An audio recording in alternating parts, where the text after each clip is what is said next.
સુરતના યોગ ગુરુ પ્રદીપ જોટાંગિયાના એક બાદ એક પત્તાઓ ખુલી રહ્યા છે। પોલીસ તપાસમાં સામે આવ્યું કે પોતાને યોગ ગુરુ કહેતો અને લોકોની આયુર્વેદિક સારવારના નાટક કરતો આ નાલાયક માત્ર 12 ધોરણ ભણેલો છે અને ભૂતકાળમાં રાજકોટમાં સત્યમ હેર સલૂન ચલાવતો હતો। વાળ કાપવાની કાતર મૂકીને લોકોના ખિસ્સા ચીરવાની અને શરીર ચીરવાની કાતર હાથમાં લીધી।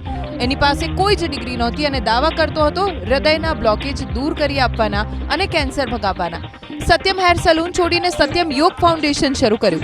સોફા પર બેસીને ફાઇલનો અભ્યાસ કરતો હોય તેવા નાટકો કરતો। હવે એ તો એને જ ખબર કે દર્દીની કેન્સર કે અન્ય રોગની ફાઇલમાં એ 12 પાસને શું ખબર પડતી હોય, પણ ગમે તેમ લોકોને બાટલીમાં ઉતારીને રૂપિયા પડાવવામાં એક્કો હતો। એટલું જ નહીં, એ લોકોના શરીર સાથે કેવા ચેડા કરતો એ સાંભળો। આશ્રમની મહિલા સેવિકાઓ દર્દીના પેટમાં પાઇપ લગાવીને પાણી કાઢતી। ઠગ ગુરુએ પોતાના આશ્રમમાં જ ઓપરેશન થિયેટર જેવી વ્યવસ્થા ઊભી કરી હતી। આશ્રમમાં 2 એવા રૂમ મળી આવ્યા છે જે ઓપરેશન થિયેટર તરીકે વપરાતા, જેમાં તમામ મેડિકલ સાધન સામગ્રી પણ હતી।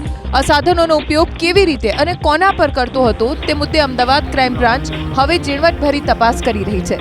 આ શખ્સનો બીજો એક વિડીયો પણ સામે આવ્યો છે, જેમાં ગુરુ પ્રદીપ કૃષ્ણનો વેશ ધારણ કરીને ભક્તોની વચ્ચે મટકી ફોડતો। અંધશ્રદ્ધાળુઓને આકર્ષવા અને પોતાની છબી એક દૈવી પુરુષ તરીકે ઊભી કરવા તે આવા ધાર્મિક નાટકો કરતો હોવાનું પોલીસ તપાસમાં ખુલ્યું છે। આ ભાઈ આટલેથી જ ન અટક્યા, એમને ઘોડે સવારી અને મોંઘી મોંઘી ગાડીઓનો પણ ભારે શોખ। ઘોડા પર બેસીને ફોટો પડાવીને પાછો મહારાણા પ્રતાપના ગીતો મૂકતો।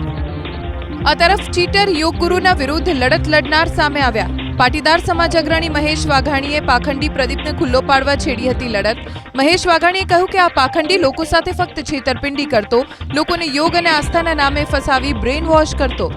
જે જગ્યા એને ભાડા પેટે કંઈ આપેલી હશે તે જગ્યાનો ઉપયોગ કરીને અનેક બહેનો દીકરીઓને અહલ્યા, દ્રૌપદી, સીતા, તારા, મંદોદરી આ બધા જ લોકોની ડાયરી એવા સતીઓના નામે બનાવીને બહેનો દીકરીઓને 500 રૂપિયા જે રોજગાર યોગી ચોકની અંદર જે રળતી હોય બહેનો દીકરીઓ, એ બધી દીકરીઓને ખરેખર તમે વિચાર કરો કે એ પૈસા ઉઘરાવવા માટે મોકલતો અને એ ડાયરીમાં સાંજે એ પૈસાને ભેગા કરતો અને એનો આશ્રમ એના નામે કરીને આ દસ્તાવેજ કરતો।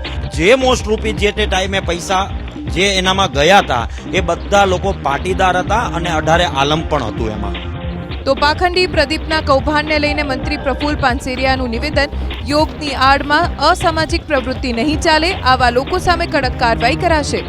કોઈ પણ આડની અંદર આવી 2 નંબરી પ્રવૃત્તિ કરતા હોય તો એને કાનૂની દંડ મળે, સ્વાભાવિક છે।